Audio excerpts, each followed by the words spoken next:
নমস্কার বন্ধুরা, welcome to ইউনিকন। তো বন্ধুরা, এই ভিডিওতে আমরা আবারও কথা বলবো আইপিএল আপডেটস নিয়ে, যেখানে mainly Sanju Samson Kolkata night Riders সেটাই এখন হট টপিক আছে, এবং তারই সঙ্গে রবিচন্দ্রন অশ্বিন সিএসকে এর জন্য সমস্যার সৃষ্টি করে দিয়েছে, এবং অশ্বিন সিএসকে সম্পর্কও কিন্তু খারাপ হচ্ছে। সেই সব নিয়ে আমরা আলোচনা করবো। ইন্টারেস্টিং ভিডিও হবে, লাস্ট অব্দি দেখতে থাকো। আমাদের চ্যানেলে প্রথমবার এলে আমাদের চ্যানেলটিকে সাবস্ক্রাইব করে তার পাশে বেল আইকনটাকে অন করে দিও। কেকেআর এর খবরে যাওয়ার আগে যদি একটু সিএসকে অশ্বিন সেটা নিয়ে আমরা আলোচনা করি, তো সেখানে রবিচন্দ্রন অশ্বিন চেন্নাই সুপার কিংস দল ছাড়তে পারে, সেই খবর তোমাদের জানিয়েছিলাম। আর রবিচন্দ্রন অশ্বিন তো এখন ইউটিউব চ্যানেল চালাই, তোমরা জানোই, যেখানে সে কিন্তু ক্রিকেট নিয়ে অ্যানালিসিস বা আলোচনা সেই সব করে, এবং সেখানে কিন্তু রবিচন্দ্রন অশ্বিন একটা তথ্য দেয় যে ডিওয়েল ব্রেভিসকে যে as a replacement player CSK sign করিয়েছিল, সেখানে ডিওয়েল ব্রেভিসকে কিন্তু সিএসকে বেশি টাকা দিয়েছিল।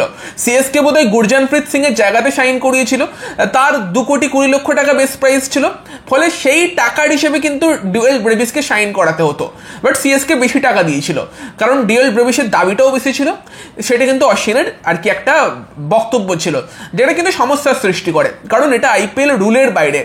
কারণ ব্যাপার হচ্ছে যে আমরা সিএসকে যেরকম ইনজুরি রিপ্লেসমেন্ট দেখছিলাম আইপিএল এই সময়, সেটা কিছুটা সন্দেহর সৃষ্টি করেছিল, এবং যেভাবে আর কি ডিওয়েল ব্রেভিসকে নিয়ে এলো, যে প্লেয়ারটাকে রিপ্লেস করলো, সেই প্লেয়ারটা আদৌ ইনজিওর্ড কিনা সেই নিয়েও আমি সেই সময় কিন্তু প্রশ্ন করেছিলাম, বাট ব্যাপারটা সেই সময় চাপা পড়ে গিয়েছিল। এখন আবার অশ্বিনের এই বক্তব্যে কিন্তু বেরিয়ে আসে, এবং যদি ডিওয়েল ব্রেভিস বেশি টাকা চায় আর সিএসকে সেটা দেয়, 2,20,00,000 টাকার বেশি দেয়, সেটা কিন্তু রুলের বাইরে, কারণ সব ফ্র্যাঞ্চাইজিকেই একটা রুল মেনে চলতে হয়, এবং প্লেয়ারদের একটা ডিমান্ড থাকে। এখনো মনে আছে আমার যে কলকাতা নাইট রাইডার্স জেসন রয়কে এনেছিল সাকিব আল হাসানের পরিবর্তে 2023-এ, বাট সেটা সাকিবের পরিবর্তে জেসন আসেনি। সাকিবকে বলেছিল তোমাকে আসতে হবে না, বাট সাকিব 1.5 কোটি পাচ্ছিল, জেসন রয়ের দাবি ছিল 2,20,00,000 মতো একটা অ্যামাউন্ট।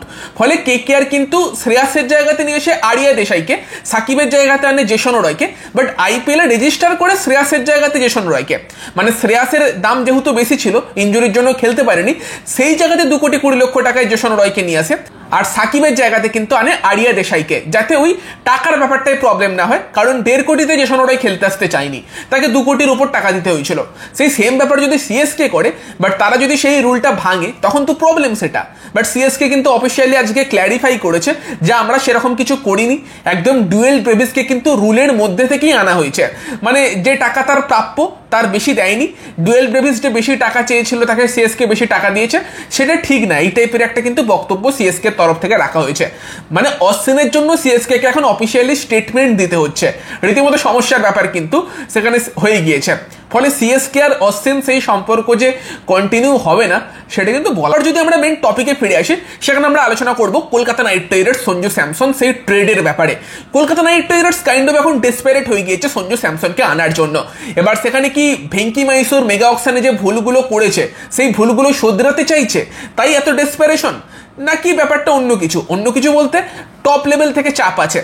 মানে আমরা জানি যে সঞ্জু স্যামসনকে গৌতম গম্ভীর কতটা হাইলি রেট করে, আর কলকাতা নাইট রাইডার্স দল গৌতম গম্ভীরের কতটা কাছের।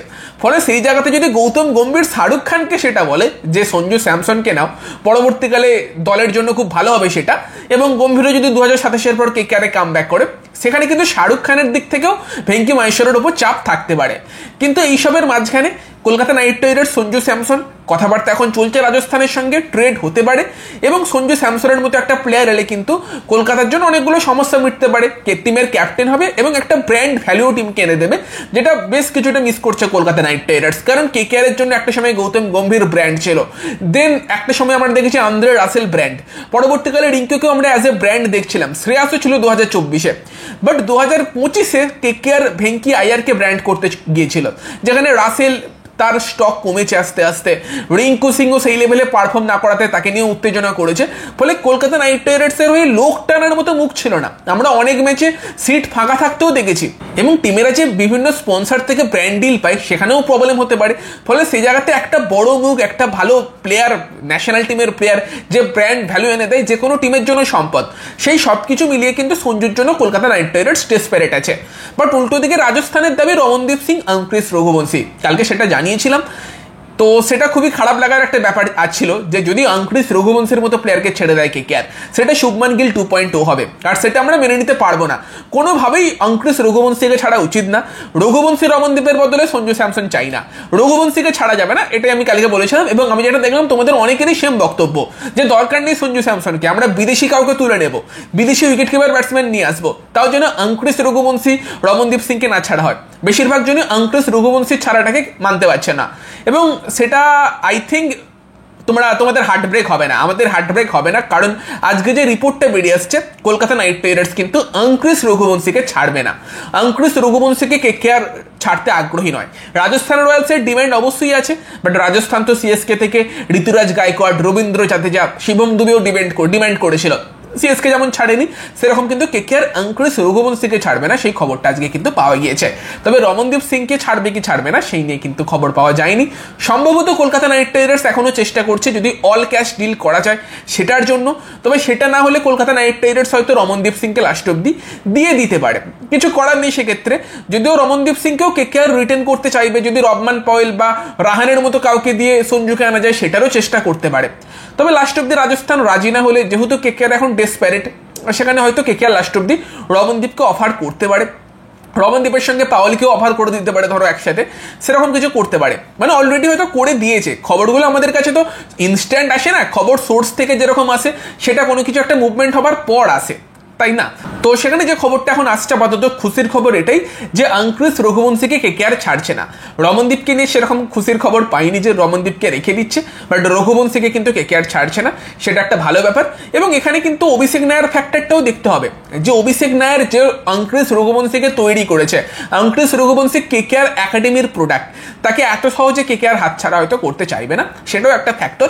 তবে ভেঙ্কি মাইসোরকে আমাদের বিশ্বাস নেই, যেই ভেঙ্কি মাইসোর তোমার ভেঙ্কি আয়ারের জন্য গোটা টিমের ব্যালেন্স খারাপ করতে পারে, শুভমান গিলকে ছাড়তে পারে, তাকে তো বিশ্বাস করতে পারি না আমরা।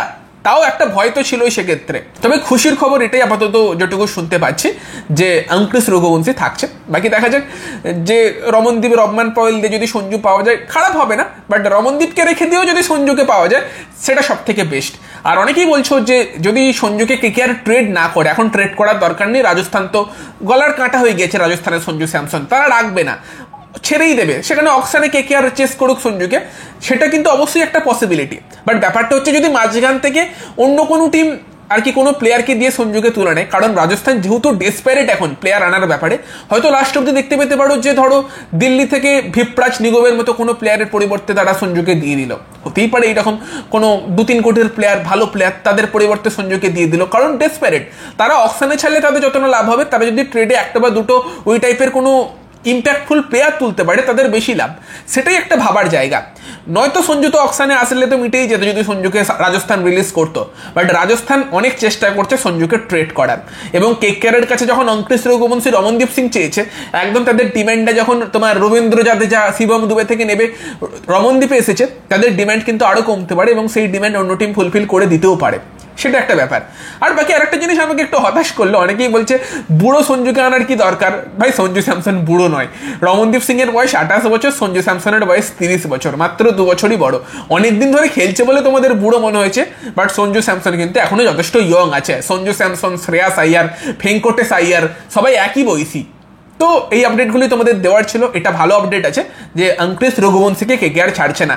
সঞ্জু আসছে কি আসছে না সেটা পরের কথা, রঘুবংশী থাকছে, ঠিক আছে। তো এই আপডেটগুলি এই ভিডিওতে দেওয়ার ছিল। ভিডিওটা ভালো লাগলে ভিডিওটাকে লাইক করে দিও, শেয়ার করে দিও, আমাদের চ্যানেলে প্রথমবার এলে আমাদের চ্যানেলটিকে সাবস্ক্রাইব করে তার পাশের বেল আইকনটাকে অন করে দিও।